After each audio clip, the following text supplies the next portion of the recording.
The Johnson Wax Program with Fibber McGee and Molly.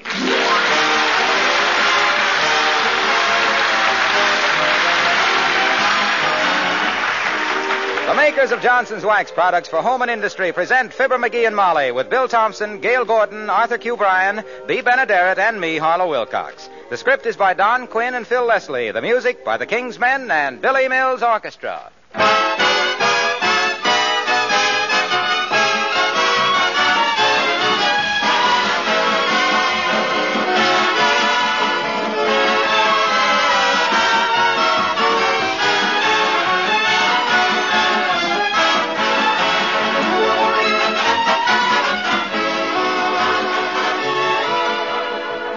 Would you believe that an 8-year-old car could still look as sparkling as a new one? Well, listen to this. A listener writes from Ohio, "My coupe is over 8 years old, yet it looks as good as the day it came from the sales room. When people ask me how I do it, I say Car New is the answer."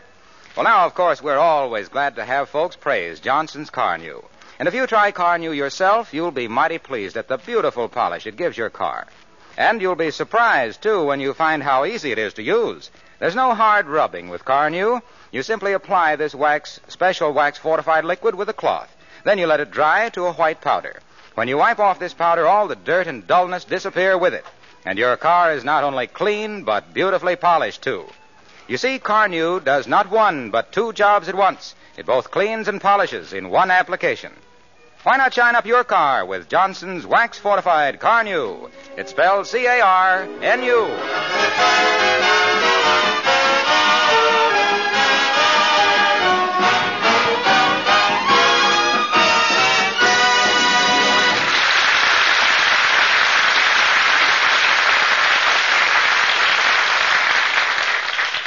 The residents of 79 Wistful Vista are going to see the aviation show at the airport this afternoon.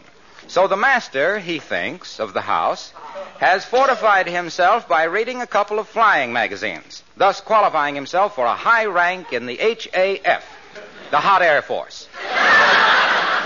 Get a load now of the poor man's Doolittle as we meet Fibber McGee and Molly.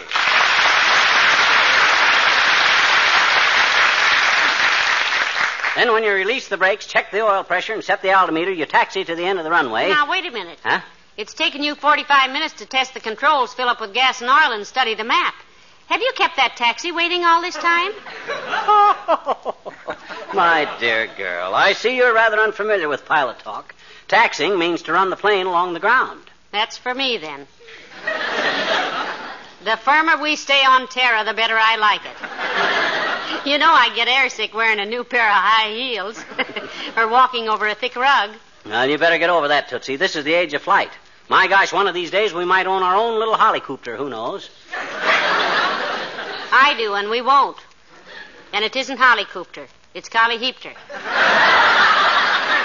Okay. Anyway, if we do get our own polycopter, my fishing trips will be cut... No, not polycopter, dearie. It's helipopter. Oh.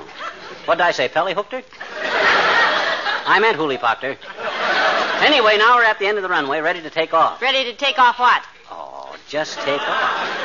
That means get the plane into the air. You know what airborne means. Certainly, that's when the stork brings you. No. That means... And look, Pet, aside from becoming a flash expert on flying from reading 2 magazines, did you ever actually fly? Why, certainly, back in Peoria. I had several hours with an old Jenny. Now, just a minute, McGee. Maybe we weren't married then, and maybe it's none of my business, but it seems to me that there would be enough male instructors around. Hey. A Jenny was just an old pre-war crate. I don't care how old she was, the hussy. And I still have the feeling that the Wright brothers were wrong. But proceed with the lecture, Wing Commander. Roger. Where were we? Oh, yeah. We're at the end of the runway, ready for the takeoff. I slam the throttle in. She picks up speed. Grounded by a doorbell. Come in. Hello, folks.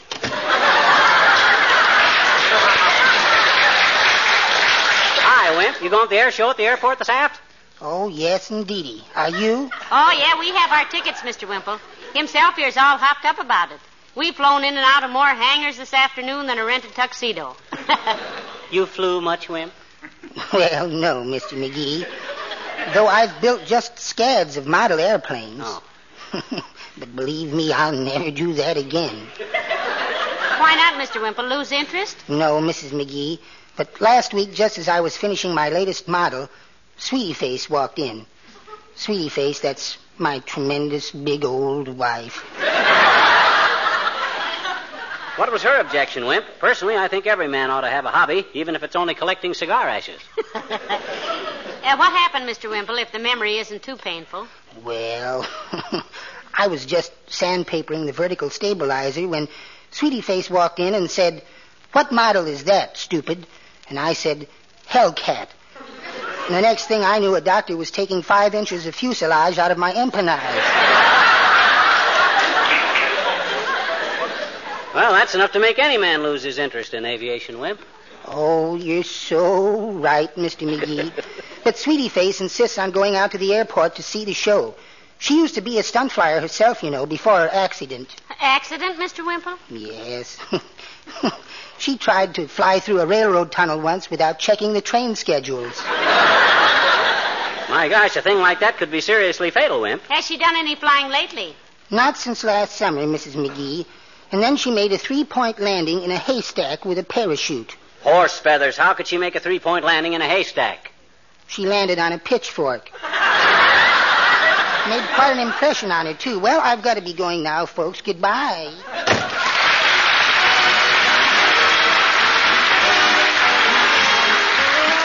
Billy Mills and the orchestra, the King's Men, and they say it's wonderful.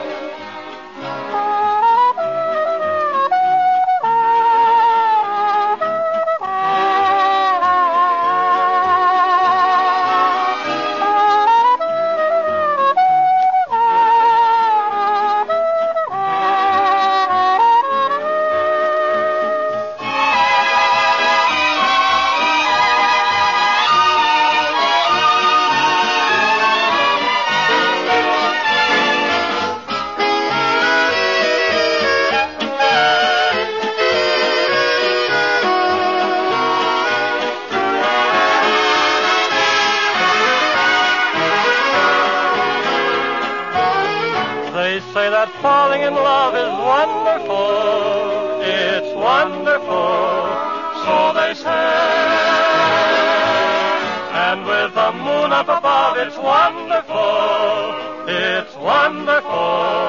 so they tell me. I can't recall who said it, I know I never read it, I only know they tell me that love is grand. That's known as romance is wonderful, wonderful in every way, so they say.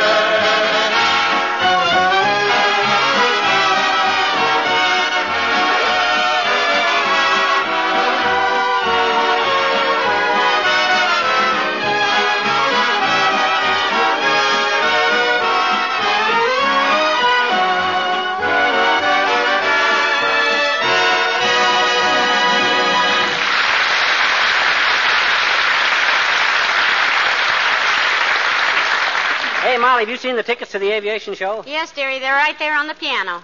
Is it time to leave already? I don't know. What time is it? About 1:30. Oh, we got loads of time. Well, now, I don't want to miss anything. They say there's going to be a stunt flyer out there who flies right past the grandstand upside down. Ah, kid stuff. I flew upside down on my second lesson. Yeah, but this man does it on purpose. I done it on purpose, too. If I'd have stayed with it, I'd have been one of the hottest pilots in the country. My goodness. Flying must be a thrilling business. It is. But I suppose you have to be an expert on meteorology. You sure do. Also weather conditions. I was an expert on that, too. I knew every type of cloud formation there was. Cirrus, cumulus, altocumulus, cirrostratus, and Stradivarius. I thought Stradivarius was a violin. It is, and when you see that kind of a cloud, you want to quit fiddling around and get back to the field. I mind one time. I wonder who that could be. Oh, it's Mrs. Carstairs. Control tower to Flying Fortress. Come in, Fortress. How do you do, Mrs. McGee? Come in who, Mr. McGee? Are you just practicing a few aviation expressions, Millicent? We're going to the show at the airport this afternoon. It'll be old stuff to me, of course, Carsty, though Molly might be amused by it. I used to fly a bit, you know. Indeed. What type of flying did you do, Mr. McGee? Military? Oh, no, just barnstorming, Carsty, acrobatics and stuff. I'll never forget the time I was flying over Lake Michigan and had to hit the silk. Good heavens. You mean you had to use your parachute? No, I was flying in my bathrobe and dropped a lighted cigar in my lap. I had to slap the bejunior out of myself to put out the sparks. McGee, tell Millicent that little adventure you had when you were doing the skywriting. I don't remember anything like that. Well, heavenly days, think up something. You're slipping. Okay. Well, Sir Carsty, there I was. I'll never forget the time I was doing some skywriting over the city of Cincinnati. My first and last skywriting job for Champwell's Choo Choo Chewing Gum. What happened, Mr. McGee? Or do you need more time? No, I got it. Well, sir, I wrote Champwell's Choo Choo Chewing Gum all over the Ohio sky that day, not knowing that my rudder was loose and the letters come out all crooked. That's why Champwell refused to pay me off. I don't get it. Well, I was supposed to be advertising Champwell's gum, and it come out all wriggly.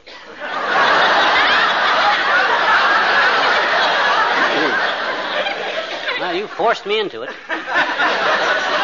Do you like to fly, Millicent? Oh, yes, I do, my dear. In fact, I was once a hostess on an airliner. That entitled you to free passes, didn't it, Carsty? It seemed to, from the passengers. I had often heard of flying tigers, but wolves at that altitude were new to me. Are you thinking of buying an airplane, Mr. McGee? Well, he's been talking about that for a long time, Millicent. If he does, I hope he gets a colliheapter. You mean a hollyproctor? Are you sure it isn't kilihopter? No, I'm sure it's hollocreepter. Well, we leave it to Millicent. How do you pronounce it, Millicent? Autogyro. Well, I'll be seeing you at the airport. Good day.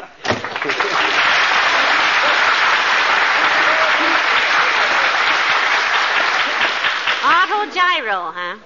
Is that the same as a polyhopter, McGee? No. An autogyro has the vertical flap attached to the retractable cowling. Oh. Yeah. That makes the center of gravity adjustable by giving it the left rudder when using the trim tabs. Give me a pencil and I'll draw you a rough sketch of it. Don't bother, dearie. I was merely trying Hello, folks. Oh, hi, Junior. You going out to the aviation show at the airport, Mr. Wilcox? No, I wouldn't miss it. I love airplanes. Are you thinking of taking up flying, pal? What do you mean, taking it up? My gosh, I was a pilot years and years ago. Why, when Jimmy Doolittle gave me them flying lessons, he looked at me and says, "A natural," he says. When was this, McGee? One day out behind the hangar. We were playing a little game where you take a couple of... Oh, you mean, when did Doolittle give me flying lessons? Yes. Yes, when did he? Oh, that was some time ago. That was way back. Well, what time is it now? Oh, about 1:30. Oh. By the way, did I ever tell you about the amazing coincidence I ran into on a flight from Cleveland to Chicago one time? Why, no, Mr. Wilcox. What was it? Well, I got into a conversation with a pleasant-looking, smartly dressed woman sitting next to me. Oh, that. Sort of a motherly type. Motherly, eh? Did you climb up on her lap and ask her to tell you about Goldilocks and the three boars? Bears, dearie. Well, they always bored me. Go on, Mr. Wilcox. What was the coincidence? Well, during the conversation, I found out that she was an enthusiastic user of Johnson's wax. Oh. She used it all over her home. Yeah. Floors, furniture, woodwork, windowsills, luggage, everything. Yeah, but what that got to do with it? I asked her why she thought so highly of Johnson's wax, and she said it kept her whole house so bright and clean-looking it fairly sparkled. She said it protected her nice things against dust and dirt and dampness and made her housekeeping so much easier. But please, Mr. Wilcox, what was the amazing coincidence? Yeah. Why, don't you see? There we were, 8,000 feet in the air. Never saw each other before, two complete strangers. And it comes out that I sell Johnson's wax, and she uses Johnson's wax. Ah. Wasn't that a strange thing? I wrote to Ripley about it, but he never answered. Probably bowled him over so hard he couldn't lift a pen, Junior. Well, we'll be seeing you out at the airport. I'll be there, pal. Incidentally, my wife soloed last week. Really, Mr. Wilcox? By herself? No, with the church choir. So long now.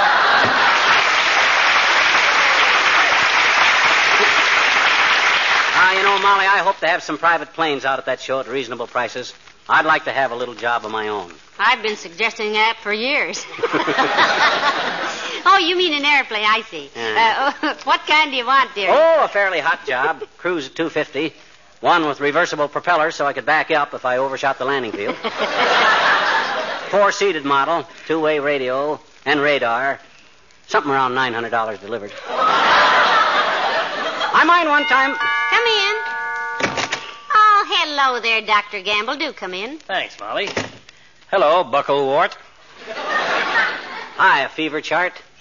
Going out to the air show this aft? I might, though I'm a little tired of flying. With all the medical conventions I've flown to this year, I've taken off on more runways than Gypsy Rose Lee. And with much less applause. Himself here used to do a little flying himself, Doctor. A likely story. Why, he wouldn't get into an elevator without a complete weather report. Oh, yeah? Yeah. I was one of the first pilots in this country, Thermometer Puss. And before they had all those sissy instruments, too. I learned to fly by the seat of my pants, and that was a big thing in them days. In your case, it's a big thing now. Now, just a darn minute, Pill Pusher. If you knew as much about medicine as I know about aviation, you'd be in jail for malpractice right now. Wait a minute, is that what I meant? Now, look, boys, and I do mean boys, because you both act like you were playing hooky from the 3rd grade. Why don't you two stop insulting each other and act like grown-up men? My dear, you're quite right. My apologies, McGee. If you say so, you are the greatest airplane pilot who ever lived. You could set a constellation down on a badminton court and do 8,000 consecutive outside loops in a concrete glider. Thank you, Doctor. I have a high opinion of you also. I think you're probably the finest physician who ever shook down a thermometer instead of a rich patient. Thank you, my boy. I hope I'll have the great privilege of seeing you fly sometime. Thank you, Doctor.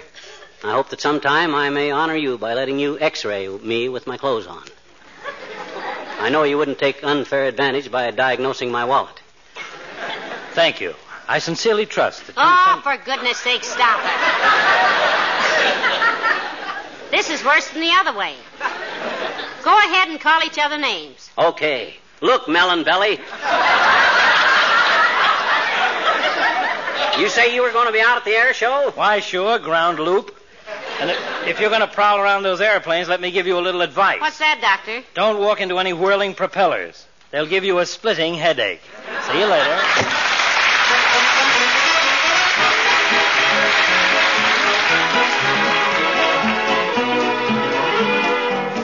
The King's Men sing Old Man Tucker. Funny old man with a funny old pan, and the name of this funny old bunny was Dan. Yep, old Dan Tucker was a fine old man. He washed his face in a frying pan. He combed his head with a wagon wheel and died with a toothache in his heel. So get out the way, old Dan Tucker. Get out the way, old Dan Tucker. Get out the way, old Dan Tucker. You're too late, too late, too late for supper, too late for supper. What a hungry old fella was old Dan Tucker. Come too late for to get his supper. Supper over, breakfast a cooking, leaves old Dan all standing looking. Get out the way, old Dan Tucker. You're in the way, old Dan Tucker. Get out the way, old Dan Tucker. You're too late, too late, too late for supper, too late for supper. Old Dan Tucker, too late for supper. Old Dan Tucker, he got drunk. He fell in the fire and kicked out a chunk. A red-hot coal got in his shoe. And oh my golly, how the ashes flew. So get on the way, old Dan Tucker. Get on the way, old Dan Tucker. Oh, get on the way, old Dan Tucker. You're too late to get your supper, oh, shortening bread. Possum in the pan, should be plenty for a hungry old man. But Dan was starving for to eat corn pone with chicken meat.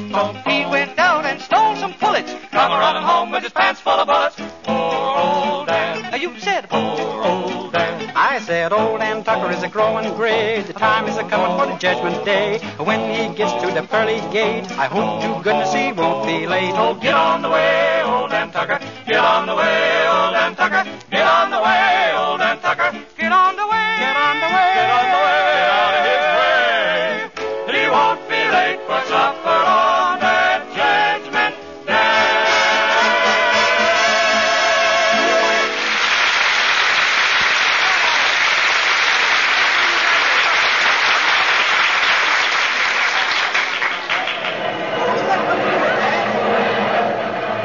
Oh, my goodness, isn't this exciting, McGee? Yeah. Look at that man getting into the plane with the knapsack on his back. Is he going camping or something, dearie? That's a parachute, kiddo. I ever tell you about the time I made the parachute jump and couldn't make the release cord work? Fell 7,000 feet and then realized I was yanking up my necktie. I'll never... What's the matter, Molly? What's the matter? McGee. Huh? Did you bring the piano with you? Piano? Why should I bring the piano? The tickets are on top of it. Oh, no. I got the tickets. Got them right here in my hat. Come on. Let's go over where we can see things. One side, folks. Let's do there. Hey, Molly, look up there. You see that bunch of planes flying in formation? Ain't that about the sloppiest bunch of pilots you ever saw? Look at them. They can't even keep together. I think they fly very well for mere pigeons. Oh, are they pigeons? Maybe I better put on my glasses. Look, dearie, isn't that a pretty little red plane over there? What kind is that, do you know? Do I know? Certainly I know. I'll tell you in just a minute, as soon as I check with this pilot here. Hey, Bud, you work here? Yes, I do. I'm chief airport engineer. Why? That little red ship out there, the one they're all looking at, that's one of those... P-87. It's radio controlled. That's what I thought. You see, Molly, it's radio controlled. Isn't that wonderful? You mean it flies alone without anybody in it? That's right, lady. We're going to demonstrate it in a few minutes. It's a regular pursuit ship. We just converted it to radio control. Sure. You see, Molly, they converted it. Radio control. That's the control tower over there. We fly it from there. Control tower over there, Molly. Fly it from there. My goodness. Is it safe, sir? I mean... With those controls on it, lady, it can't go wrong. Why, it's as safe as a hammock. Safe as a hammock, Molly. Sure, you see... Oh, hi, Latriv. Oh, Mayor Latrivia, so nice to see you. Hello, Molly. McGee, looking over the planes, are you? Yep, haven't bought anything yet, but we may decide to. You flying today, Latriv? As a passenger only, McGee. I'm not a flyer, and I long ago admitted it. You did try it then, Mr. Mayor. Years ago, Molly, but I never had any talent for it. I'm a politician, not a pilot. When I set my Curtis Jenny down in Lake Dugan one night under the impression it was a vacant field, that sold me. A man should stick to his last, I always say. How's that again, Latriv? I say a man should stick to his last. His last what, Your Honor? What? Now, look, I merely said that You said a man should stick to his last, but you aren't being logical. If you'd stuck to that last plane of yours, they'd still be dragging Lake Dugan for you, and I didn't say a man should stick to his last plane. I said that... Oh, yes, you did, Your Honor. Yes, you said it just as plain as anything. I didn't say it plain, distinctly.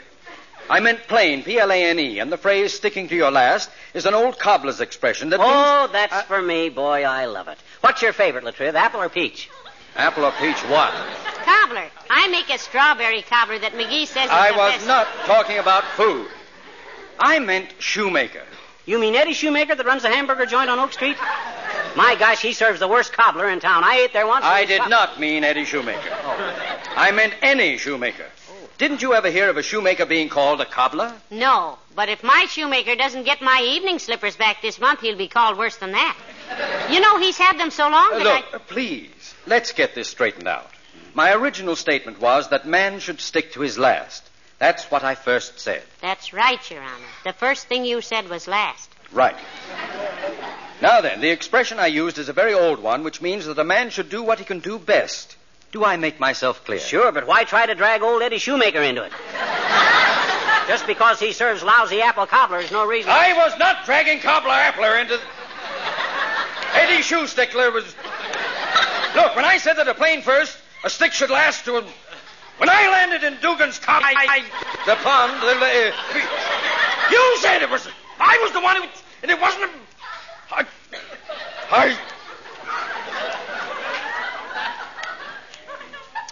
Mrs. McGee. Oh, yes, Mr. Mayor. I'm sorry I haven't the pleasure of repairing your evening slippers. Why, Your Honor? Because there's a certain run-down heel of yours that I'd love to take a hammer to. Good day.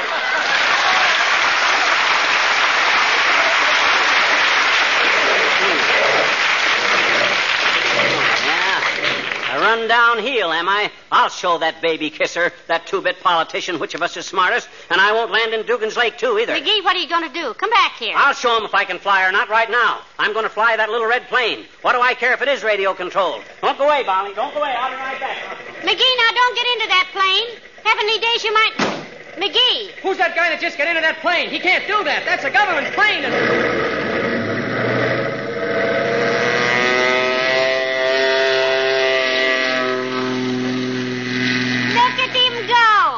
Isn't he a wonderful little fella? Molly, was that McGee got into that ship? Yes, it was, Doctor. Oh, Mr. Mayor, look. Did you see that takeoff? Yes, it's beautiful, but... Wait a minute. Is he alone in there? Well, naturally, Mr. Mayor. I think it does a man good to get away from his wife now and then. What? Why, he'll kill himself. That addle-headed Now, please, Doctor. McGee told you he knew all about flying, didn't he? After all, Look at him climb. He's peeling off and heading back now. Look at that chandelle. Isn't that graceful? It's disgraceful. It's... Say, That's mighty pretty flying at that, Molly. When I was giving him the bird, I didn't know it would take. I owe that boy an apology. By George, I never thought he knew enough about flying. Here he comes, look out!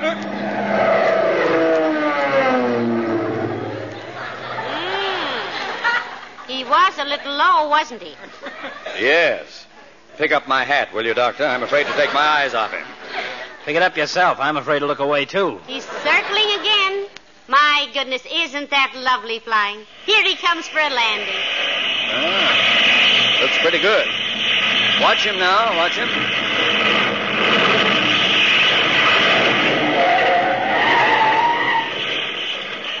Marvelous. Amazing. Come on, let's get over there. Yeah. Hurry up. I hope he's all right. McGee, are you all right? Yeah, sure, I'm okay. Get out of that ship, mister. You got a lot of crust taken off a government ship without Okay, this... old bud, okay, bud, relax. No damage done. McGee, that was wonderful flying. By George, I never thought you could do it. Huh? Should we tell him, Molly? Yeah. Yeah. That plane is radio controlled, Doctor. Yeah, you thought I was flying it. All the time it was being controlled from the tower over there. Now, look here, mister. You'll have to come over to the office with me and do some... And I want to talk to your officials, too, Buster. That was a very sloppy landing you guys made with this ship. You better check those controls and get... Sloppy landing we made? Why, those radio controls aren't even connected yet. That was your landing, mister. Oh, well, in that case... What? You mean I was flying it all the time? Yes, and that's a very serious... Pardon me, madam. I think your father has fainted.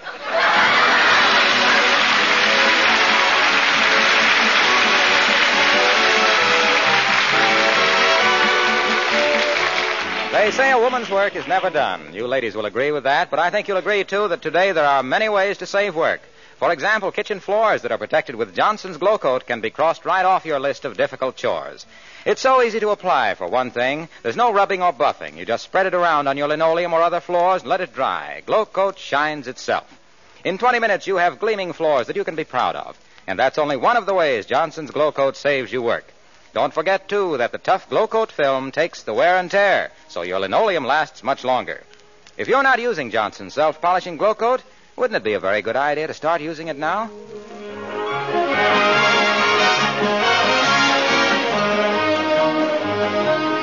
Oh, McGee, I'm still shaking like a leaf when I think of you up there in that plane, all alone, flying it yourself. Oh.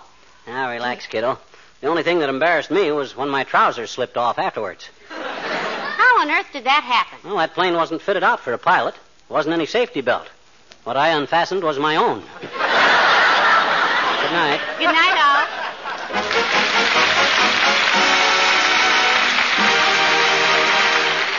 This is Harlow Wilcox speaking for the makers of Johnson's Wax Products for Home and Industry, inviting you to be with us again next Tuesday night. Good night. This is NBC, the National Broadcasting Company.